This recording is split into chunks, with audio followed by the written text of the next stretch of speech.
잘라먹는 7분 문학. 오늘 함께 상상할 시는 우리말의 아름다움과 시어의 함축성이 살아있는 조지훈의 승무입니다. 오늘도 청록판이 승려인 여자의 이야기가 있다느냐는 일체의 의제적 관점은 배제하고요. 시어 하나하나를 우리의 상상으로 우려보겠습니다. 영상을 잠시 멈추고 스스로 상상해보세요. 소리내어 낭송하면 상상에 큰 도움이 됩니다. 승무, 불교적 색채가 강한 스님의 춤입니다. 한 번쯤 보신 적이 있을지도 모르겠습니다. 고깔로 얼굴을 가리우고 긴 소매를 펼쳤다 거두려다는 움직임과 멈춤이 잘 조화된 춤이죠. 혹 상상되는 것이 없어도 괜찮습니다. 시 안에 자세하게 형상화되어 있거든요. 우선 형식부터 볼까요? 모든 연이 두 행씩 배치가 되어 있습니다. 두 행을 읽었다가 잠시 멈추다 가는 것이죠. 저는 이것이 승무 춤의 움직임 같다는 느낌을 받았습니다. 쭉 움직이다가 멈춰서기를 반복하는 그런 모습 말입니다. 얇은 사 하이한 고깔은 고이 접어 나빌레라. 얇은 사 하이한 고깔은 고이 접어서 놓아둡니다. 부드럽게 놓아둔 모습을 노래하듯 나빌레라 라고 이야기하는데 그 언어에는 나비가 날아가기 전 모습처럼 부드러우나 언제 날아갈지 모르는 긴장된 모습이 숨어 있습니다. 나비 같다라는 뜻이라고 하네요. 파르라니 깎은 머리 박사 고깔에 감추오고 두 볼에 흐르는 빛이 정작으로 고와서 서러라. 두 연을 함께 봅시다. 승무가 시작되고 스님이 고깔을 쓰고 있군요. 왜 스님은 그렇게 파란 빛을 띌 정도로 짧게 머리를 밀어버린 것일까요? 고깔 밑으로 드러난 두 볼에는 아름다운 빛이 흐르고 있습니다. 볼이 아름다운 곳으로도 생각이 되고요. 흐른다에 집중하면 눈물이 아닐까 하는 생각도 듭니다. 어쨌든 그 모습이 아름다운데 그것이 오히려 곱기 때문에 서럽답니다. 아마 스님은 여성이 아닐까 싶습니다. 비군이라고 하죠.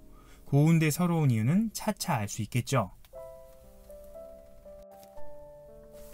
빈대의 황촉불이 말없이 녹는 밤에 오동잎 잎새마다 다리 지는데. 왜 황촉불이 타고 있는데 비어있는 데라고 했을까요? 그것이 허전하고 슬퍼 보이는 것일까요?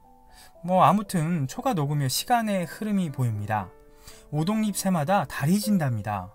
아니 어떻게 이런 표현을 했을까요?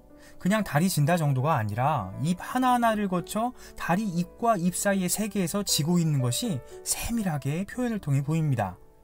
다리라는 존재는 이쪽에서 저쪽으로 지고 있고 잎새는 그것에 따라 빛을 가졌다가 잃어버리고 있네요. 꼭 한 생이 저물고 한 생이 다시 시작되는 인간의 생을 비유한 것만 같습니다. 소매는 길어서 하늘은 넓고 돌아설 듯 날아가며 사뿐히 접어올린 을씨버선이여. 이 적막한 공간에 펼쳐지는 소매가 있습니다. 길게 뻗은 소매는 휘몰아쳐 하늘을 덮습니다. 움직임은 돌아설 듯 날아설 듯 가볍고 빠릅니다. 첫 연에 나빌레라의 나비의 이미지가 춤추는 비구니의 움직임과 겹쳐 보입니다. 그 사이로 맵시게 그 끝이 하늘을 보는 을씨버선이 보입니다. 까만 눈동자 살포시 들어 먼 하늘 한개 별빛에 모두 오고. 젊지만 깊은 고민을 품은 눈동자가 유독 까맣게 보입니다.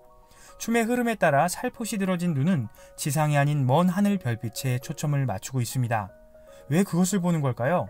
춤을 구경하는 사람들과 눈을 맞추면 어떤 생각이 자꾸 떠오르는 걸까요? 그런 의문이 드네요. 복사꽃 고운 밤에 아롱질 듯 두 방울이여 세사에 시달려도 번뇌는 별빛이라. 여자 스님, 비구니가 맞았네요. 복사꽃같이 불구대태하고 고운 볼, 그 볼에서 떨어질 듯 아스라이 매달려 있는 눈물, 그조차 아름답습니다. 여인은 무언가 때문에 슬퍼하고 있군요. 세사에 시달려도 에서 세사는 세상 일, 그러니까 비구니가 되기 전에 과거의 세상 일에 시달렸던 기억, 지워지지 않는 회한을 말하는 것이겠죠. 그것이 승무를 보러 온 사람들을 보니 다시 생각나는 것이 아닐까요? 그런 시달림에도 번뇌, 세속에서 오는 괴로움은 별빛이랍니다. 저 멀리 있는 거야. 이미 끊어버린 것으로 내 것이 아니야. 나는 세상을 떠난 사람이야. 하고 스스로 거리감을 두고자 하는 독백처럼 들리네요. 그것이 깨달음을 얻고자 하는 자의 순수한 태도일 수 있겠죠. 휘어져 감기우고 다시 접어 뻗는 손이 깊은 마음속 거룩한 합장인 양 하고. 그녀는 자신의 마음을 세상에서 또는 세상의 기억에서 떼어내기 위해 더 활발히 춤을 춥니다. 세속의 번뇌에서 벗어나기 위한 몸부림 또는 깨달음을 얻기 위한 몸부림이기에 마음속에서는 거룩한 합장처럼 경건하고 종교적인 것이죠. 이 밤사 귓돌이도 지새우는 삼경인데 얇은 사 하얀 고깔은 고이 접어서 나빌래라. 밤새 귀뚜라미도 무언가에 가슴 아파 잠 못 들고 있네요. 시간이 많이 지났습니다. 여인은 아마도 계속 승무를 추었겠죠. 그것은 속세에서 벗어나기 위한 몸부림입니다. 숭고하고 아름답지만 이 세계에서 날아가 버릴 듯 아슬아슬한 그 마음은 승무가 끝나고 고깔을 고이 접어 나비처럼 놓아둠으로써 마무리가 됩니다. 두 볼에 흐르는 빛이 정작으로 고와서 서러워라. 세 번째 연을 다시 보시죠. 고와서 서럽다는 의미가 끝까지 시를 느끼고 보니 구체적으로 와닿습니다.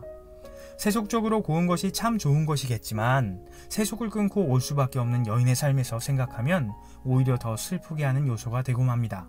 또는 번뇌에서 벗어나기 위한 여인의 춤은 참으로 아름답게 느껴지지만 그 속에 여인이 끊을 수밖에 없었던 세속의 한과 이야기는 서럽고 힘든 것이겠구나 하는 생각도 듭니다.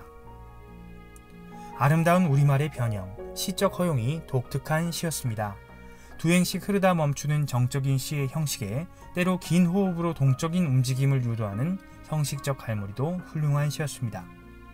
비구니가 될 수밖에 없었던 여인의 삶에는 과연 무슨 일이 있었던 것일까요? 또 세속에서 벗어나 깨달음을 얻고자 했던 여인의 삶은 성공할 수 있었을까요? 우리 삶에서 생기는 번뇌는 과연 극복할 수 있는 것일까요? 시에 표현되지 않은 여러 생각들을 상상해보게 되고 시에 나오지 않은 여러 답들을 구해보게 되는 것을 보니 조지훈의 승무는 좋은 시임에 틀림이 없는 것 같습니다. 시라는 장르는 읽는 이가 상상하며 의미를 완성시키는 재미가 있습니다. 그 상상의 재미를 앞으로도 여러분과 계속 나누겠습니다. 지금까지 매화풍이었습니다. 감사합니다.